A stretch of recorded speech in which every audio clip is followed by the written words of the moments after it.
Very good evening. नमस्ते। कैसे हैं आप लोग? आशा करता हूँ कि आप लोग अच्छे होंगे। तो चलिए आज की क्लास स्टार्ट करते हैं। आज की क्लास स्टार्ट करने से पहले आइए डालते हैं नज़र कुछ खबरों पे जो आजकल काफ़ी चर्चे में है। देखिए पहला खबर जो है ये हमारे एम्प्लॉइयों के लिए है, ईपीएफओ। आप लोग सुना होगा इस टर्म को, ठीक है। इसका फुल फॉर्म होता है एम्प्लॉय प्रोविडेंट फंड ऑर्गेनाइजेशन, ठीक है। कह रहा है कर्मचारी भविष्य निधि संगठन ने अग्रिम निकासी के लिए अपनी स्वतंत्रता सीमा को 1 लाख से बढ़ाकर 5 लाख कर दिया है। कहने का मतलब ये है कि पहले जो था 1 लाख आप अपने इस ईपीएफओ अकाउंट से निकाल सकते थे, लेकिन इसको बढ़ाकर कितना कर दिया गया है? 5 लाख, ठीक है। ये 5 लाख तक आप निकाल सकते हैं, जिसको 3 दिन के भीतर आपके अकाउंट में क्या हो जाएगा? ट्रांसफर हो जाएगा, ठीक है। अभी है क्या, देखिए ईपीएफओ जो है एक तरह से एक अकाउंट होता है। क्या होता है? अकाउंट होता है जिसको हम लोग अपनी भाषा में, सरल भाषा में पीएफ अकाउंट कहते हैं, ठीक है। इसमें क्या होता है, जो हमारा बेसिक सैलरी होता है, मान लीजिए कि आपका बेसिक सैलरी 40,000 है, ठीक है। तो 40,000 का 12% कहा जाएगा ईपीएफओ अकाउंट में, ठीक है। 12% जो आपके बेसिक सैलरी है, आपके मान लीजिए 40,000 का सैलरी है, इसका 12%, 40,000 का 12% कितना हो जाएगा? 4800 रुपया आपके बेसिक सैलरी से कट जाएगा। बाकी के 12% जिस कंपनी के लिए आप काम कर रहे हैं, प्लस 12% जिस कंपनी के लिए आप काम कर रहे हैं, ठीक है। एक्स वाई जेड कोई कंपनी थी, एक्स वाई जेड आपको अपने फंड से 12% और जोड़ के, यानी 4800 और जोड़ दिया, ठीक है। ये क्या होगा? ये सारे आपके ईपीएफ ईपीएफओ अकाउंट में जाएगा, लेकिन जो कंपनी आपको 12% देगी, उस 12% में से कुछ अंश कटकर ईपीएस, एक ईपीएस होता है, ठीक है। ईपीएस अकाउंट भी होता है जिसको employ pension employ pension scheme कहा जाता है, ठीक है। पेंशन स्कीम इसमें से कट के चला जाता है, इसमें से कट के आ जाता है, ठीक है। कुछ अंश, यानी मान लीजिए ये 4800 है, ठीक है। इसमें से 450 या 500 कट गया, तो मान लीजिए 3650 बचा, ठीक है, या 3550 बचा, 450 कट गया, मान लीजिए 0, 5, 3 या 4, 3, 7, 1, 8, 8350 रुपया जो क्या होगा? आपके ईपीएफओ अकाउंट में जाएगा। बाकी 450 कट के कहा जाएगा?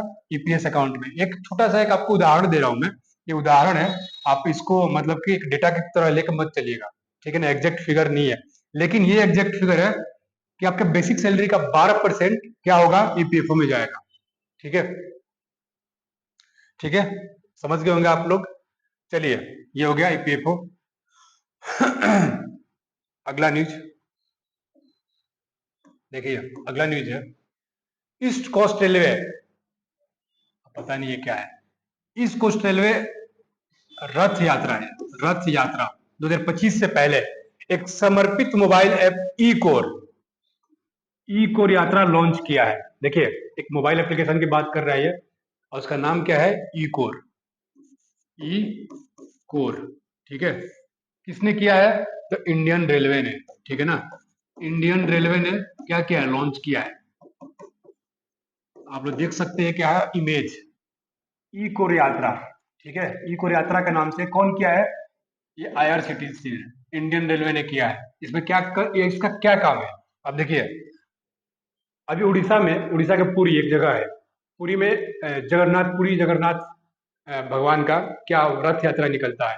वहां पे काफी लोग, मतलब कि काफी क्राउड जाता है वहां पे, ठीक है। तो उस क्राउड को कोई तकलीफ ना हो उसके लिए यात्रा करने की सुविधा, रहने की, खाने पीने की यानी एकोमोडेशन, ठीक है, और उनको कोई दिक्कत ना हो उसके लिए एक एप्लीकेशन लॉन्च किया गया जिसका नाम है ई कोर यात्रा, ठीक है। उसमें देखिए क्या क्या है। पुरी रेलवे स्टेशन, ठीक है।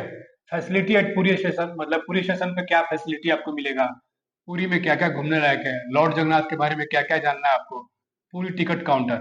इस एक एप्लीकेशन के थ्रू सारा व्यवस्था आपका वो करके एक तरह से एक सिस्टम बना के दिया गया है ताकि आपको कोई प्रॉब्लम ना हो, ठीक है।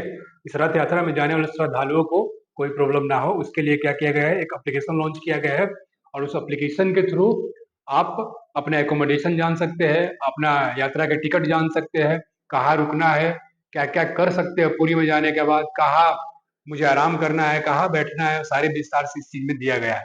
ठीक है, ये है एक आपका दूसरा न्यूज। अगला पहला क्वेश्चन, ये क्वेश्चन पाते हैं, भारत के परमाणु ऊर्जा मिशन के तहत कौन सा राज्य अपना पहला परमाणु ऊर्जा संयंत्र स्थापित करने जा रहा है?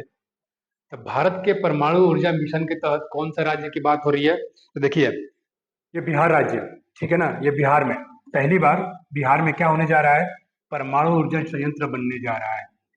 ठीक है, स्थापित होने जा रहा है। और ये किसने बताया है? Ministry of power, ministry of power. और ये किसके पास है मिनिस्ट्री? मनोहर लाल खट्टर। आप लोगों ने सुना इनका नाम, मनोहर लाल खट्टर। ये कौन है? ये एक तरह से मंत्री है अभी, पहले ये थे हरियाणा के एक्स सीएम, पहले सीएम रह चुके हैं, हरियाणा के पहले सीएम थे। ठीक है, अभी क्या है इनके पास? मिनिस्ट्री ऑफ पावर, और एक मिनिस्ट्री है इनके पास, ministry of home and urban affair, urban affairs. ठीक है, इनके पास दो दो मंत्रालय है। तो ये मिनिस्ट्री ऑफ पावर के अकॉर्डिंग इन्होंने क्या कहा है, कहा क्या है, तो परमाणु जो संयंत्र स्थापित करेंगे कहाँ पे, मतलब करना है कहाँ पे? बिहार में। ठीक है, इसके अलावा पहले से भी परमाणु संयंत्र, परमाणु ऊर्जा संयंत्र हमारे इंडिया में और भी जगह पे है, जैसे एक नरोरा है, नरोरा।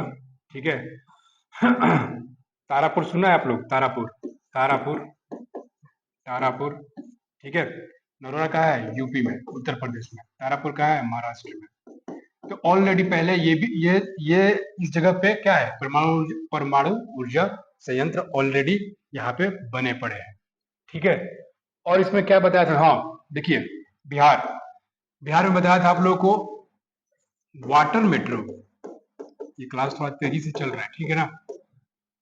वाटर मेट्रो, ठीक है, वाटर मेट्रो कहा तो गंगा नदी पे, गंगा नदी कहा तो पटना में। ठीक है, ये बिहार करंट अफेयर्स है, काफी इंपॉर्टेंट है। एक और बताया था आप लोग को, Kaimur tiger reserve, Kaimur tiger reserve. ठीक है, ये कहाँ पे है? कैमूर डिस्ट्रिक्ट में। कैमूर टाइगर रिजर्व कहाँ पे है? कैमूर डिस्ट्रिक्ट में।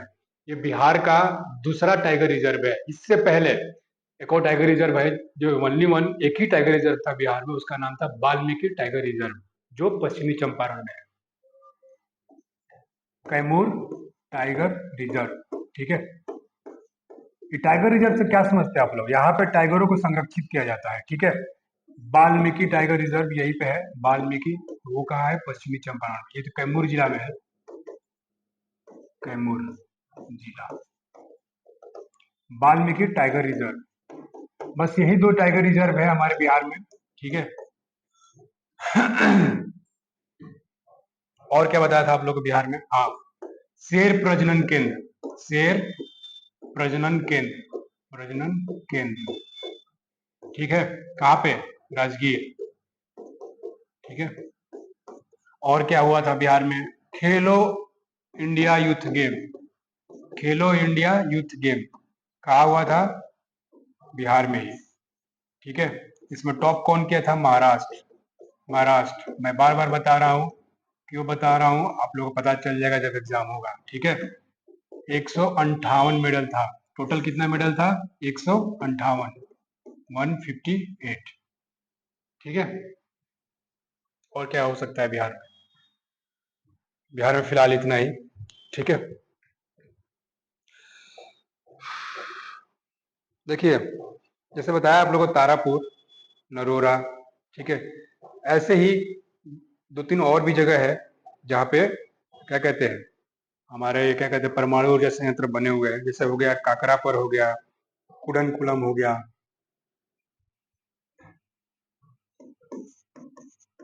काकरापर, कुडनकुलम। काकरापर जो है गुजरात में है, ठीक है, और ये तमिलनाडु में है। देख लेना एक बार आप लोग। ठीक है, और बिंदु छूट रहा हो तो आप लोग चेक कर लेना आप लोग अपने हिसाब से। ठीक है ना? एक कर्नाटक में है, कर्नाटक में जो है उसका नाम मुझे याद नहीं आ रहा है, लेकिन एक बार आप लोग चेक कर लेना। कर्नाटक में गुजरात हो गया, तमिलनाडु हो गया, महाराष्ट्र हो गया, यूपी हो गया, एक कर्नाटक में है। कर्नाटक वाला का नाम शायद कैगा है।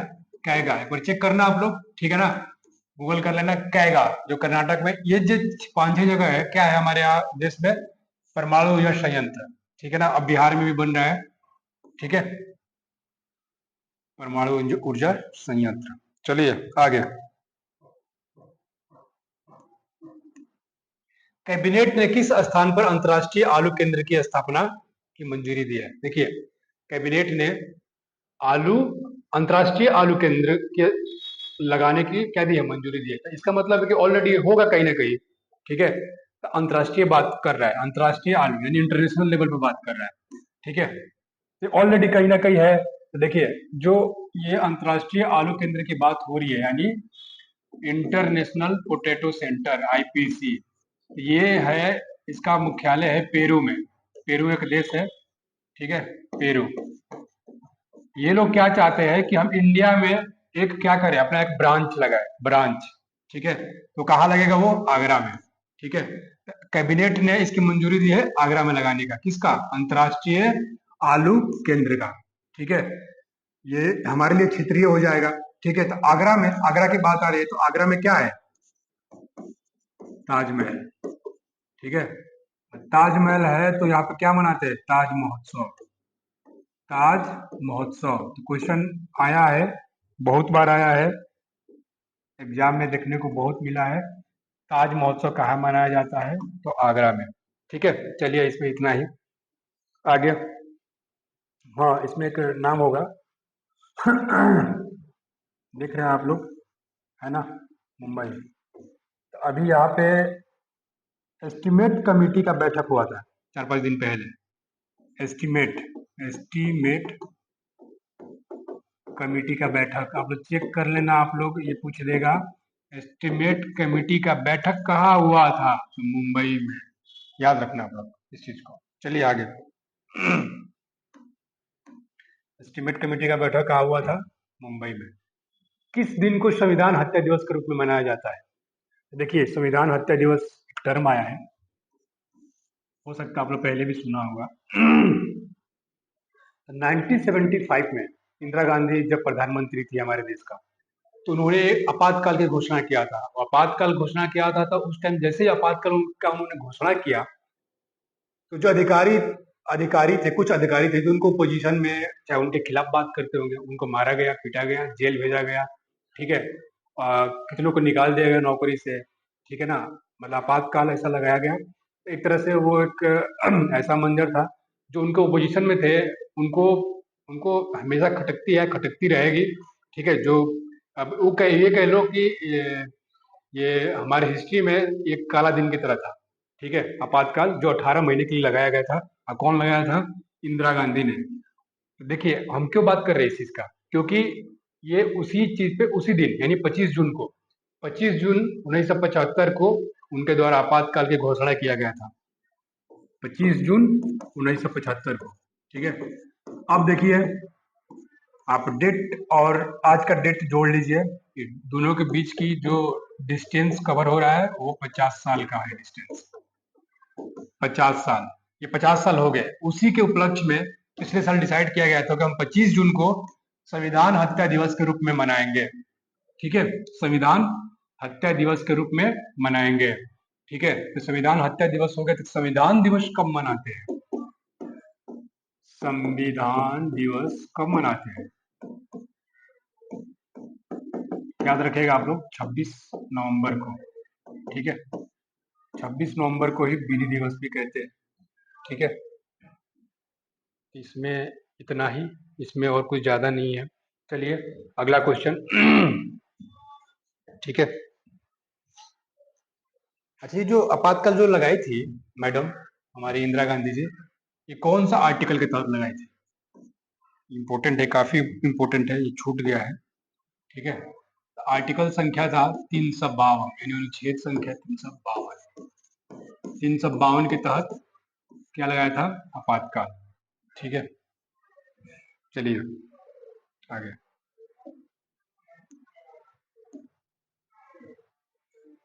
शक्तिपीठ एक्सप्रेसवे किस राज्य की बुनियादी ढांचा परियोजना है जो हाल ही में खबरों में रही?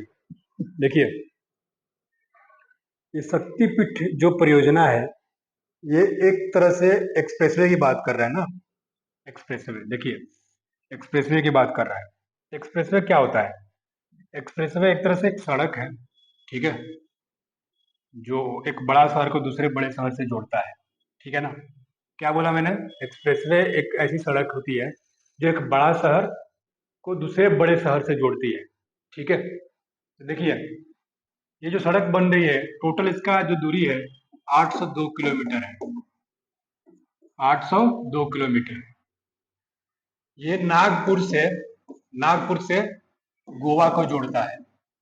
शक्तिपीठ एक्सप्रेसवे ये नागपुर को गोवा से जोड़ा है। नागपुर कहाँ है? महाराष्ट्र में, ठीक है, महाराष्ट्र में।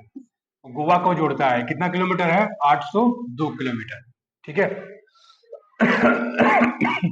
अब देखिए, महाराष्ट्र तो आ गए यहाँ पे। ऑब्वियस सी बात, अब देखिए यहाँ पे क्या है? महाराष्ट्र है। हाँ, महाराष्ट्र है। शक्तिपीठ शक्तिपीठ एक्सप्रेसवे किस राज्य की बुनियादी है? तो महाराष्ट्र का। अब देखिए, चलिए पहले जान लेते हैं कि एक्सप्रेसवे और हाईवे में क्या अंतर होता है, ठीक है। एक्सप्रेसवे और हाईवे में क्या अंतर होता है?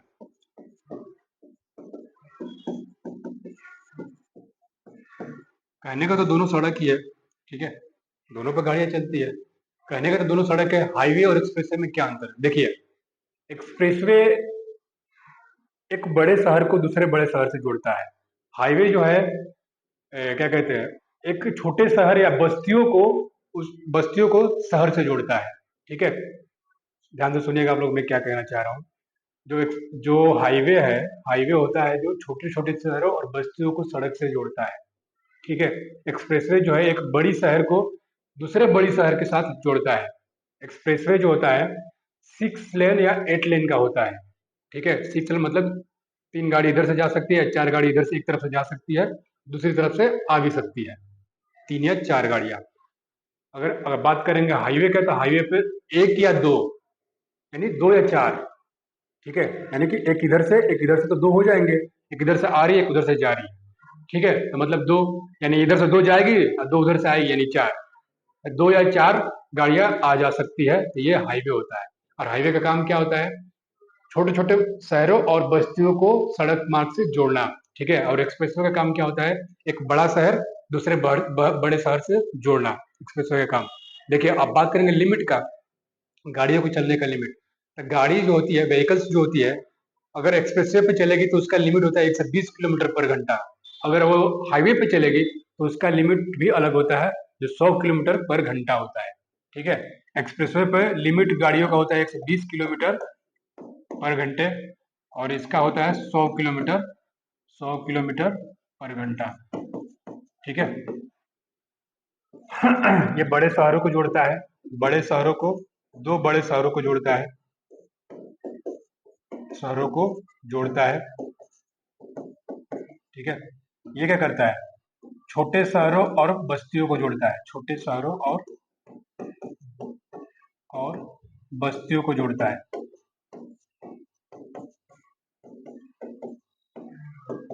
ठीक है ना। आपने इतना याद रखना, इस पे ध्यान देना आप लोग। अब महाराष्ट्र की बात करते हैं। अब महाराष्ट्र एक टर्म आया यहाँ पे, तो महाराष्ट्र मैंने आप लोगों को बताया है यहाँ पे किस चीज के लिए अभी काफी चर्चा में है। तो शिवाजी महाराज का मंदिर, शिवाजी महाराज मंदिर, ठीक है। आईएनएस गुलदार, आईएनएस गुलदार, बताया आप लोगों को क्या है ये? Under water museum. गुलदार को डुबा के उसमें म्यूजियम बनाने की प्लान चल रही है। कहाँ पे? महाराष्ट्र में, ठीक है। और क्या बताया महाराष्ट्र में आप लोगों को? महाराष्ट्र के सीएम कौन है? देवेंद्र फडणवीस। यहाँ पे दो क्या है? 2 डेप्यूटी सीएम है। उनका नाम क्या है? एक का एकनाथ शिंदे और एक का अजीत पवार, ठीक है। एक का नाम एकनाथ शिंदे और एक का अजीत पवार, ठीक है ना। और क्या बताया मैंने आप लोग को? यहाँ पे एक बागवान प्रोजेक्ट, बाग बागबान बागवान, ठीक है, बागवान बागवान। पिछले क्वेश्चन में आप लोग को बताया था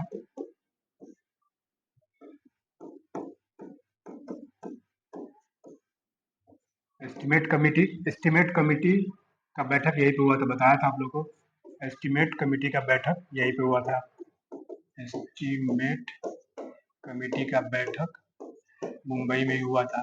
मुंबई का गठन कब हुआ था? मुंबई का गठन 1960। ठीक है, आपने याद रखना 1960 में मुंबई का गठन हुआ था। तो मुंबई में ज्यादा नहीं, इतना काफी है, आप लोग देख लीजिएगा। बाकी तो हम पढ़ते हैं तो डेली कुछ ना कुछ नया ही बताता हूँ आप लोगों को। रतले और किशनगंज जल विद्युत परियोजना किस राज्य के अनुशासित केंद्र शासित प्रदेश में स्थित है, जो हाल ही में खबरों में रहा? क्वेश्चन है, रतले और किशन गंगा जल विद्युत परियोजना किस राज्य केंद्र शासित प्रदेश में स्थित है, जो हाल ही में खबरों में रहा? आप लोगों ने सुना होगा इंडस वाटर ट्रीटी, ठीक है, सिंधु जल समझौता या संधि, ठीक है। किसे किसके बीच हुआ था? ये भारत और पाकिस्तान के बीच में ये समझौता हुआ था कि आप आधे नदियों का जल आप यूज करेंगे, आधे नदियों का जल हम यूज करेंगे। वहां पे 6 नदियां हैं, झेलम, चेनाब, ठीक है, रावी, ब्यास, चेनाब, ठीक है ना। ऐसे करके वहां पे 6 नदियां, जिसमें से ये इस समझौता में ये बात हुआ था कि आप 3 नदियों का जल आप यूज करेंगे, 3 नदियों का जल मैं यूज करूंगा, ठीक है ना। इसको क्या कहते थे हम लोग, क्या कहते हैं, क्या नाम है इसका? Indus water treaty, treaty, Sindhu जल समझौता, हिंदी में सिंधु जल समझौता, ठीक है, या संधि, ठीक है। इसमें यही डिसाइड हुआ था कि आप 3 नदियों का जल यूज करेंगे और 3 नदियों का जल मैं यूज करूंगा। इसमें क्या है, भारत ने इस समझौता को क्या कर दिया है? तोड़ दिया है, ब्रेक कर दिया है, तोड़ दिया है। कौन तोड़ दिया है? भारत ने। कब तोड़ा है? अभी सिंदूर ऑपरेशन के टाइम में भारत ने इस ऑपरेशन में क्या किया था? सिंधु जल समझौता को क्या किया था? ब्रेक कर दिया था, तोड़ दिया था। मतलब कि समझौता को हम नहीं मानते, रद्द कर रहे हैं। कौन बोला? भारत सरकार ने बोला कि हम इस समझौता को क्या करेंगे? रद्द कर रहे हैं। अभी देखिए, अब जो है ये जो 2 परियोजना का नाम आ रहा है, तो इन्हीं नदियों पर ये परियोजना चल रहा था, रतले और किशनगंगा जल विद्युत परियोजना। तो इन दोनों परियोजना को क्या किया गया है? फिलहाल के लिए क्या कर दिया गया है? रोक दिया गया है, ठीक है ना, रोक दिया गया है। ये कब तक रोका रहेगा? जब तक पाकिस्तान से हमारे रिश्ते अच्छे नहीं होंगे। ये कहाँ पे है? सारी चीजें कहाँ हो रही है? जम्मू कश्मीर में। कहाँ पे? जम्मू कश्मीर में। ये दोनों परियोजना कहाँ है? रतले और किशनगंगा जल विद्युत परियोजना जम्मू कश्मीर में, ठीक है। जम्मू कश्मीर। चलिए, इस क्वेश्चन में इतना ही। तो मैं अब नदियों का नाम रख रहा था, ठीक है ना। सिंधु है, रावी है, चेनाब है, झेलम है, ठीक है, सतलज है और ब्यास है। ये 6 ही नदियां थी, ठीक है। अब ये जो ट्रीटी कब हुआ था? ये ट्रीटी हुआ था 1960 में, ठीक है। किसके बीच? भारत और पाकिस्तान के बीच। भारत और पाकिस्तान के बीच, ठीक है। कब हुआ था? 1960 में, इंडस वाटर ट्रीटी, ठीक है।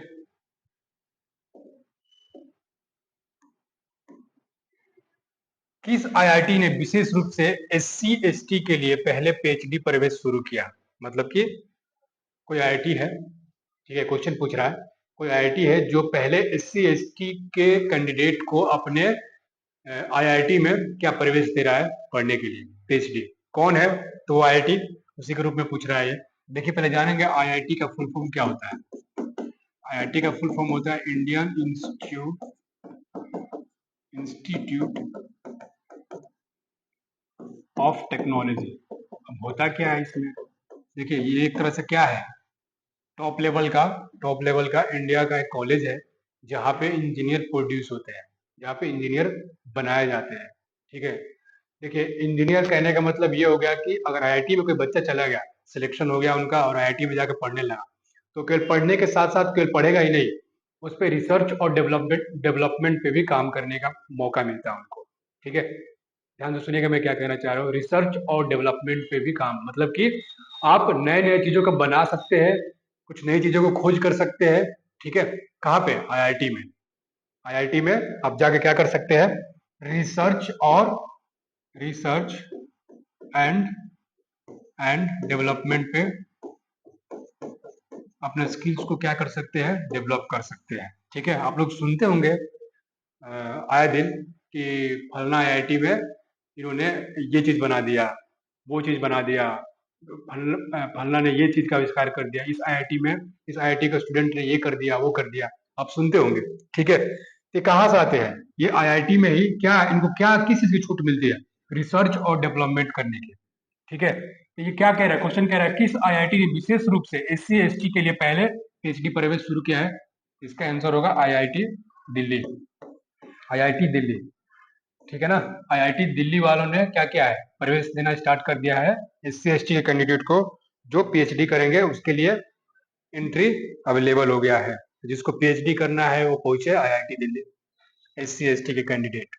ठीक है, तो टोटल आईआईटी इंडिया में कितने हैं? टोटल इंडिया में इंडिया आईआईटी कितने? 23।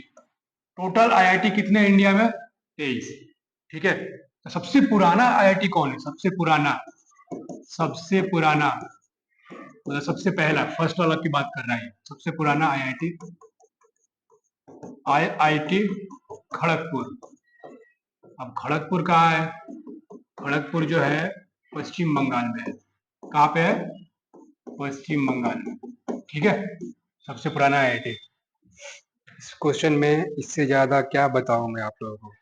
ठीक है, बहुत है। ठीक है, चलिए आगे।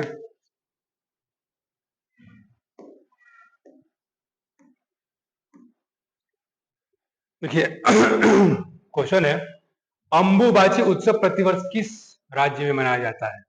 तो अंबुबाची उत्सव सुना होगा आप लोग, एक मंदिर का नाम, काफी फेमस मंदिर का नाम कामाख्या माता मंदिर। कामाख्या माता मंदिर, कामाख्या देवी मंदिर है, कामाख्या माता मंदिर कह लो। ठीक है, ऐसा माना जाता है यहाँ पे जाके जो श्रद्धालु जो मन्नत मांगता है वो पूरा हो जाता है। तो कामाख्या माता मंदिर कहाँ है? असम में है। ठीक है, असम में। और यहाँ पे अभी क्या बन रहा है? गलियारा कॉरिडोर जिसको कहते हैं, गलियारा बन रहा है। ठीक है, कॉरिडोर। जैसे आप लोग को पता होगा बनारस में जो विश्वनाथ टेम्पल है, विश्वनाथ शंकर भगवान का, महादेव का जो टेम्पल है, वहाँ कॉरिडोर बनाया गया है। वैसे ही कामाख्या माता मंदिर में भी गलियारा कॉरिडोर बन रहा है। ठीक है, तो देखिए ये कहाँ पे है? अम्बुबाची उत्सव कहाँ मनाया जाता है प्रतिवर्ष? असम में। ठीक है, यहाँ पे एक एयरपोर्ट है, एयरपोर्ट, इसका नाम है गोपीनाथ, गोपीनाथ बरदलोई, बोरदलोई एयरपोर्ट। ठीक है, पूछता है क्वेश्चन, गोपीनाथ बरदलोई एयरपोर्ट कौन से राज्य में स्थित है? आप लोग क्या जवाब दोगे? असम। ठीक है, गोपीनाथ बरदलोई एयरपोर्ट कौन से राज्य में स्थित है? असम में। ठीक है, असम में। और क्या बताया मैं आप लोग? असम की जो हाई कोर्ट है, हाई कोर्ट, और भी आसपास के जितने भी राज्य है, आसपास के जो ऊपर की तरफ, सेवन सिस्टर की बात कर रहा हूं मैं। ठीक है, उनका जुडिशरी अधिकार किसके पास है? जुडिशरी अधिकार जो है ये असम के हाई कोर्ट के पास है। यानी असम सरकार की जो हाई कोर्ट है वो क्या करते हैं? वही मैनेज करते हैं। जुडिशरी जो है कौन मैनेज करता है? असम के हाई कोर्ट। ठीक है, देखिए वहां पे ना एक लोहित नदी है। ठीक है, लोहित नदी, लोहित नदी, लोहित नदी, लोहित नदी के ऊपर एक ब्रिज है। ब्रिज का नाम है भूपेंद्र हजारिका ब्रिज, भूपेंद्र हजारिका ब्रिज। मैं आप लोगों को ये चीज क्यों बता रहा हूँ क्योंकि ये हाल ही में काफी चर्चा में था। ये लोहित नदी पे जो एक ब्रिज है जिसका नाम अभी अभी भूपेंद्र हजारिका बताया जा रहा है, ये पहले ढोला सादिया ब्रिज नाम से जाना जाता था। ढोला सादिया ब्रिज, ठीक है, ढोला सादिया ब्रिज, ढोला सादिया ब्रिज, ठीक है। इसी को रीनेम किया गया है, इसी का नाम बदलकर भूपेंद्र हजारिका ब्रिज का कर दिया गया है, इसलिए ये मैं आपको बता रहा हूँ। तो क्वेश्चन पहले क्वेश्चन आपका आ सकता है क्योंकि आपने पढ़ा होगा ढोला सादिया ब्रिज कहाँ है, रोहित नदी पे है। तो क्वेश्चन आ सकता है भूपेंद्र हजारिका ब्रिज कहाँ है, तो आपको कंफ्यूजन होगा लोहित नदी, ठीक है। या तो ये हो सकता है कि आपने भूपेंद्र हजारिका पढ़ा और ढोला सादिया पढ़ा ना हो, ठीक है। तो आप लोग दोनों नाम याद रखना, ढोला सादिया का रीनेम करके क्या रखा गया है, भूपेंद्र हजारिका। चलिए आगे। एससीओ के रक्षा मंत्रियों की बैठक किस देश में आयोजित हुई, ठीक है। एससीओ के रक्षा मंत्रियों की बैठक किस देश में आयोजित हुई। देखिए एससीओ के रक्षा मंत्री मतलब बहुत सारे रक्षा मंत्री गए होंगे। एससीओ का फुल फॉर्म होगा संघाई संघाई कोऑपरेशन कोऑपरेशन ऑर्गेनाइजेशन, ठीक है, ऑर्गेनाइजेशन, संघाई कोऑपरेशन ऑर्गेनाइजेशन, ये किसका नाम है, एससीओ का फुल फॉर्म है, ठीक है। तो पूछ रहा है कि एससीओ के रक्षा मंत्रियों की बैठक किस देश में, तो इसका आंसर हो जाएगा डायरेक्ट मारो चीन, ठीक है ना। अब बात करते हैं अब इंडिया को रिप्रेजेंट कौन कर रहा है, इंडिया को रिप्रेजेंट मतलब इंडिया की तरफ से कौन गया है, इंडिया के, आप देखिए क्या लिखा है, रक्षा मंत्रियों का। तो इंडिया का रिप्रेजेंट हमारे देश के रक्षा मंत्री करेंगे। हमारे देश का रक्षा मंत्री कौन है अभी, हमारे देश के रक्षा मंत्री राजनाथ सिंह, ठीक है। कौन है, राजनाथ सिंह, ठीक है। राजनाथ सिंह वहां पे गए हुए हैं एससीओ के क्या करते हैं मीटिंग में, ठीक है ना। एससीओ डिफेंस मिनिस्टर को मीटिंग में कौन गया है, राजनाथ सिंह, ठीक है। अभी क्वेश्चन ये उठ सकता है क्या भारत एससीओ के रक्षा मंत्रियों के बैठक में क्या उसका स्थायी सदस्य है, जैसे हमने बताया था ग्रुप ऑफ 7, G7 का स्थायी सदस्य नहीं है इंडिया, लेकिन इंडिया कहीं भी अगर G7 का बैठक होता है या सम्मेलन होता है, इंडिया वहां जाता है। तो क्वेश्चन ये हो सकता है कि क्या भारत एससीओ के रक्षा मंत्रियों के बैठक का हिस्सा है। यस, इंडिया मतलब कि इंडिया और पाकिस्तान दोनों इसके इसके एससीओ के क्या है, इस ऑर्गेनाइजेशन के क्या है, अस्थायी सदस्य है। कौन, भारत और पाकिस्तान, भारत और पाकिस्तान। ये क्यों दोनों का नाम एक साथ लिख रहा हूं मैं, क्योंकि दोनों को एक ही साल में संयुक्त रूप से जोड़ा गया था, वो साल था 2017, ठीक है। एससीओ में शामिल किया गया था 2017 में भारत और पाकिस्तान को, ठीक है ना। चलिए आगे। किस देश द्वारा 64 वर्ष में पहले असैन्य रक्षा मंत्री नियुक्त किया गया है। देखिए क्वेश्चन है 64 वर्ष में इसने रक्षा मंत्री बनाया नहीं किसी को, ठीक है। 64 वर्ष में इसने रक्षा मंत्री किसी को बनाया ही नहीं है। तो क्वेश्चन क्या है, किस देश द्वारा 64 वर्षों में पहला असैन्य रक्षा मंत्री नियुक्त किया गया है। देखिए रक्षा मंत्री,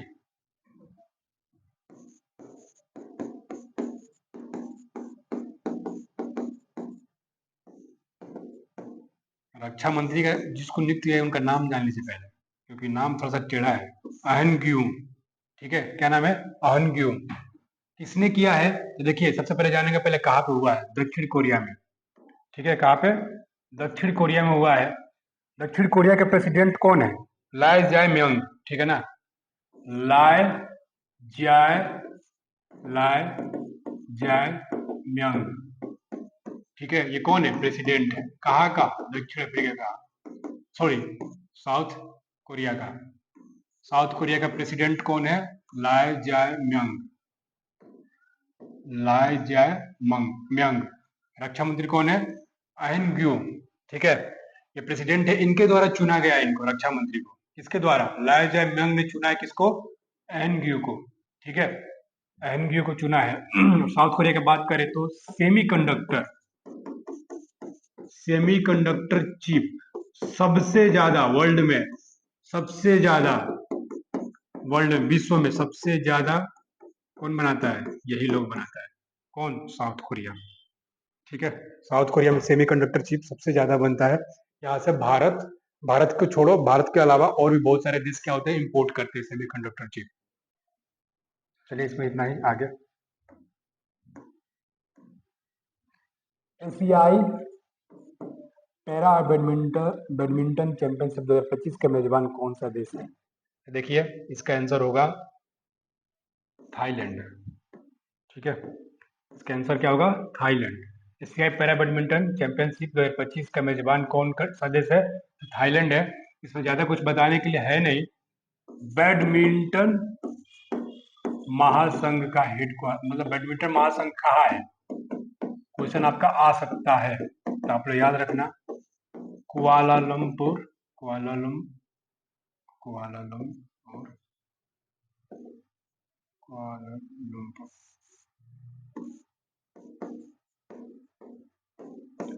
कुआलालंपुर। ठीक है, कहाँ पे? ये मलेशिया में। ठीक है, अब बस आप लोग इतना ही याद रखना, बैडमिंटन महासंघ कहाँ है? कुआलालंपुर, मलेशिया में।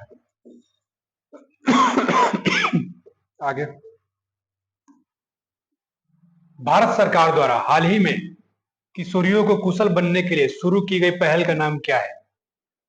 देखिए क्या है question, adolescent girl, what is the name of the initiative recently launched by the government of India for skilling? Skilling, किसको स्किलिंग करने की बात चल रही है? Adolescent girl. एडोलेसेंट गर्ल मतलब बेलो देन 18, बेलो देन 18 मतलब 18 साल से नीचे की लड़कियों को, 18 साल से नीचे किशोरियों की बात हो रही है। ठीक है, अब इतनी भी छोटी छोटी छोटी बच्चों की बात नहीं हो रही है, जिनको हम सिखा सकते हैं और वो सीख सकते हैं कुछ। ठीक है, यानी स्किल बना सकते हैं और उनको स्किल, उस स्किल्स को ग्रहण करने की क्षमता हो। ठीक है, तो देखिए ग्राफिक डिजाइन, इसके अकॉर्डिंग, इस पहल के अकॉर्डिंग ग्राफिक डिजाइन, ठीक है, हैंड एम्ब्रॉयडरी मतलब हाथ से बुनाई, धागे का काम, हैंड एम्ब्रॉयडरी, इसके अलावा मोबाइल, ये तो समझ रहे होंगे आप लोग, मोबाइल एंड ड्रोन का असेंबल, मतलब पार्ट्स बन के आएंगे, आप लोगों को बस क्या करना है, उसको जहां जहां का जो पार्ट है वहां लगा देना है, मोबाइल एंड ड्रोन असेंबल। ठीक है, इसके अलावा telecom, telecom and financial services, ठीक है, इसकी नॉलेज देगा। और इसके अलावा सोलर पैनल, और सीसीटीवी एंड सीसीटीवी, समझते हैं आप लोग ना, जो सिक्योरिटी के लिए, हम लोग सिक्योरिटी के लिए कैमरा को अपने घरों में लगाते हैं। सीसीटीवी को क्या करना, इंस्टॉलेशन, ये सारी चीजें इस क्या कहते हैं, किशोरियों को, इसका क्या कहते हैं, भारत सरकार द्वारा हाल ही में किशोरियों को कुशल बनाने के लिए शुरू की गई पहल का नाम क्या है? नव्या। नव्या नाम है इसका। ठीक है, और इस नव्या के तहत क्या, ये सारे स्किल्स सिखाए जाएंगे। ठीक है, किसको? तो एडोलेसेंट गर्ल्स को, जो 18 साल से नीचे के हो और इतनी भी छोटी ना हो कि वो सीख ना पाए, उसको सिखाने के लिए, मतलब कि कम से कम 12-13 साल की लड़कियां और 18 से नीचे की हो, उनको क्या सिखाया जाएगा? तो graphic designing, hand embroidery, mobile and drone assemble करना, टेलीकॉम और फाइनेंशियल सर्विसेज, सोलर पैनल और सीसीटीवी इंस्टॉलेशन, ये सारे काम उनको सिखाया जाएगा। ठीक है, तो कौन पहल के अंदर? नव्या। ठीक है ना, चलिए आगे। ललित उपाध्याय ने हाल ही में किस खेल से संन्यास लिया है? देखिए इनको ज्यादा, इसमें कुछ ज्यादा है नहीं। ललित उपाध्याय जो है हॉकी से रिलेटेड है, और ये इन्होंने क्या किया, अभी संन्यास ले लिया है। तो हॉकी महासंघ, जैसे बैडमिंटन का महासंघ कहा था? कोलालमपुर। वैसे ही हॉकी महासंघ कहाँ है? लुसेन में है। लुसेन कहाँ है? लुसेन है जो स्विट्जरलैंड में है। कहाँ पे है? स्विट्जरलैंड। स्विट्जरलैंड में एक जगह है लुसेन, वहां पे इसका हॉकी का महासंघ है। चलिए आगे। भारत का पहला of grid 5 megawatt green hydrogen pilot plant कहाँ चालू किया गया है? देखिए, इसमें भी कुछ ज्यादा नहीं है। गुजरात, आप याद रखना, गुजरात में एक जगह है खावड़ा। खावड़ा गुजरात में एक जगह का नाम है। वहीं पे क्या किया गया है? तो इंडिया फर्स्ट ऑफ ग्रिड 5, मतलब पहला पहला of grid 5 megawatt green hydrogen pilot plant कहाँ लगाया है? गुजरात के खावड़ा में। ठीक है, आगे। ऑस्ट्रोवा गोल्डन स्पाइक 2025 किसने जीता? अभी क्या है ऑस्ट्रोवा गोल्डन स्पाइक? पहली बार नाम सुन रहे हैं, है ना? तो देखिए, ये ना ज्वेलियन थ्रो से रिलेटेड है। ज्वेलियन थ्रो से, जिसको हिंदी में कहते हैं भाला फेंक। और हमारे देश से भाला कौन फेंकता है, जो गोल्ड गोल्ड मेडल लेके आता है? उनका नाम है नीरज चोपड़ा। तो ऑस्ट्रेलिया गोल्डन स्पाइक 2025 किसने जीता है? तो नीरज चोपड़ा। ये हाल ही डायमंड लीग के क्या चैंपियन बने हैं।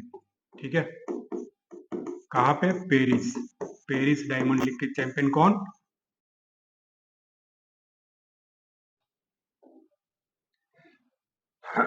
आज के क्लास को यही खत्म करते हैं। डेली आप लोग